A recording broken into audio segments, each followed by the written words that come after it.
Hello and welcome back. I'm officially branding this channel Caffeinated Hi-Fi because I like coffee and I like hi-fi shit, so Caffeinated Hi-Fi.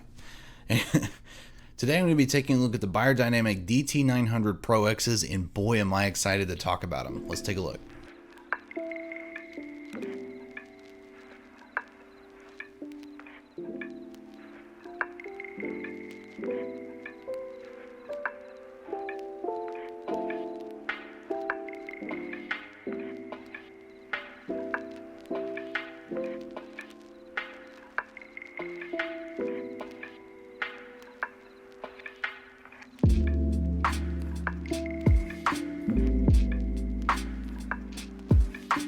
So just a quick disclosure, I did buy these with my own money.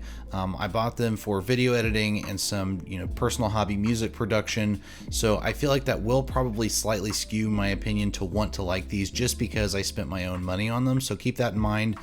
So do your own research and watch multiple reviews just to make sure you fully understand these headphones.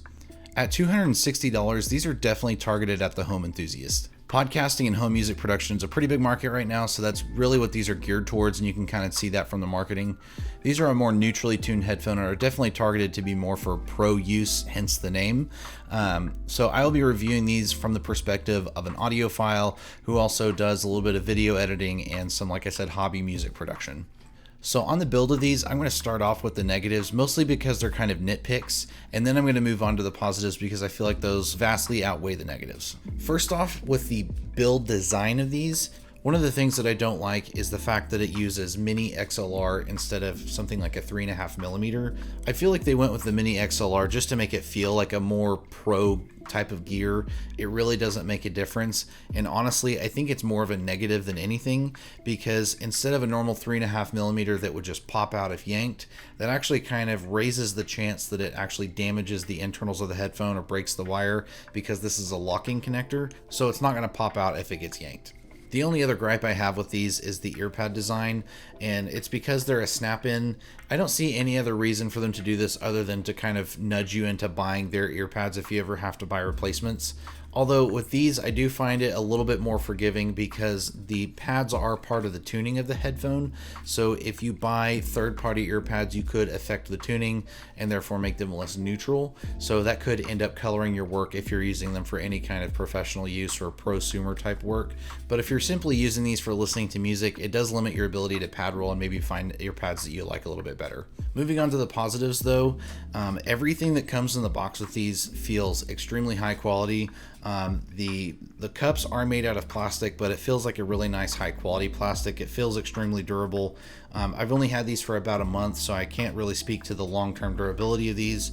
But all the parts of these, it feels extremely well made. Another cool thing about these is the cushion on the head strap is actually removable. There's a little tab here that you can actually pop this thing out. So if this wears out over time, which it probably will if you're going to be using these for long term, you can actually swap that out and replace that, which I think is really cool. Now, as much as I hate proprietary pads, these are comfy as hell. There is no need to replace these unless you're just wanting to find something that sounds different. So unless you're pad rolling on these to find a sound that you like more, you really don't need to swap the pads to make them more comfortable. I never quite forget that I'm wearing them, but I definitely don't think about them while they're on my head. The clamp on these is just enough to keep them on your head, but it's not so tight that they get fatiguing to wear. I do work from home, so I have had multiple experiences where I wore these all day and they really never got fatiguing to wear at all. The headband on this is super comfortable. It does not cause a hot spot unless I'm wearing a hat, but it is super easy to adjust and kind of reposition to kind of quell that a little bit. But again, that's also because I'm wearing a hat, not really because of the headband itself. So a DAC amp is not required, but it is definitely preferred on these. If all you have is a laptop and that's what you're doing your work off of, and you're just using the headphone output on your laptop or your desktop, it will be fine. It's not going to power these as much as they really need, so it's not going to get super loud and you're not going to get the full quality out of these, but it's definitely good enough to hold you over until you get something like an audio interface. So these aren't the easiest to drive. For reference, I run these on my Topping L50 at medium gain. What's interesting is these actually did reveal noise floor on my topping L50, which I was not expecting. I could only hear it on high gain, which these really don't need high gain on a topping L50, but I was just messing around with them and I did notice it. But they will absolutely benefit from a good DAC amp. Whenever you run it on a better amp, something a little bit more powerful, a little bit cleaner, the soundstage gets a little bit nicer, and then the timbre improves a ton, which I'll talk about later in the video. So as I just said, I run these on my topping L50 normally, but I have tested these out on a couple of audio interfaces as well. My main daily driver interface is the Motu M2, which you can see kind of flashing on my desk here. So running them on my Motu M2 actually made me feel like my topping L50 wasn't really necessary. So if these were my main daily driver and I was listening to nothing else, I probably, if I had the Motu M2, I probably wouldn't feel a need to upgrade beyond that. They definitely benefit from it. It's just, a $230 add-on doesn't really pay enough returns for me to really justify it on these. So it definitely doesn't require anything super powerful. There's definitely a bump in quality whenever you move to a dedicated amplifier with some more power, especially something like the L50, but it's definitely not a requirement for these. I also tested these on the Focusrite Scarlett Solo, which I have here, and this is probably what a lot of people are going to be running these off of because these are so popular. These are probably one of the most common audio interfaces that I see on people's desks, and so running them on these, they did get a little bit shoutier. So that kind of upper mid-range got just a little bit more presented, and the highs weren't quite as clean. So if you already have one of these, this is definitely good enough. However, if you are in the market for a audio interface as well, I would highly suggest the Motu M2 because that is a really good DAC amp combo, and it does also have an audio interface for XLR input. So if you're recording a microphone or guitar or something, that has that versatility as well. So now that we have all that boring stuff all out of the way, let's talk about how they sound, and boy do they sound good. This is really what I wanted to talk about. I kind of rushed through the rest of that stuff, but the DT900s are my new benchmark. This is now the headphone that I will be judging other headphones against. Not because they are better than anything else, but they are just such a good baseline. You can definitely go way up from here, and you can absolutely go lower, but these are just they're just a really good standard. But these are going to be my new standard that I reference other headphones against, and this is officially home base for me. The word that comes to mind when I listen to these is buttery. Just buttery and smooth across the board. And they are absolutely a headphone that will make you stop what you're doing just to appreciate them. I never really thought I would like a neutrally tuned headphone, and boy, these headphones taught me how fucking wrong I was. Because flat is not a word to describe them in any stretch of the imagination. What they are is tuned to an even, harmonious balance.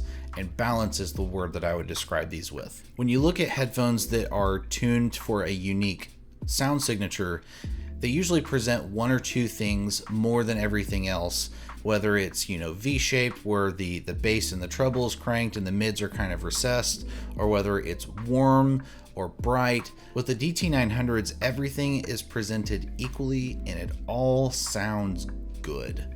Getting into audiophile terms, I do need to talk about the timbre. If you don't know what timbre is the ability to discern different sounds that are kind of in the same frequency range. So an example of that is where if you have a bunch of instruments and they're all playing kind of in that same range, you can hear each instrument clearly and it doesn't sound like anything's cluttered. And that's really what these do, and they do it really well. There's so much space between sound. And when it comes to imaging on these, I would venture to say these are an intimate headphone. They don't really have wide soundstage, even though they're open back. So, my brain's never tricked into thinking something's coming from way over there, and nothing sounds like it's coming from outside of the headphone. And so, it all sounds like it's playing inside of your head, but it doesn't sound cramped or small. It's it almost sounds like my brain is just this giant concert hall and everything has room to breathe and reverberate, and everything sounds just really clear and crisp. And that's really what I think these headphones do the best. The highs on these are sweet and clean. The mids are just smooth and creamy. And then the bass is absolutely present. These are a neutrally tuned headphone, but that does not mean bass light. These still produce low end, They just do it in a way that isn't over presented. Everything is balanced and clean, and that's what's so freaking great about these headphones. One of the things I like to do when assessing a new piece of audio gear is finding a song that really plays to its strengths. And the song that I like listening to the most on these is Me and Your Mama by Childish Gambino.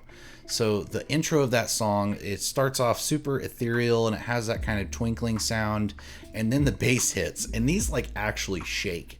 It's not bloated or over presented. It's just very much right where it needs to be. It's I don't know. For me, like I keep harping on this, but I thought neutral just kind of meant like, you know, middle of the line, but like it doesn't have to be that way. These set a really good standard for me to be able to look at what other headphones are doing. They're a good neutral headphone that still sounds good. So whenever I go to listen to other headphones, I can kind of have that as the palate cleanser to go back and say, all right, here's home base. What are these headphones doing?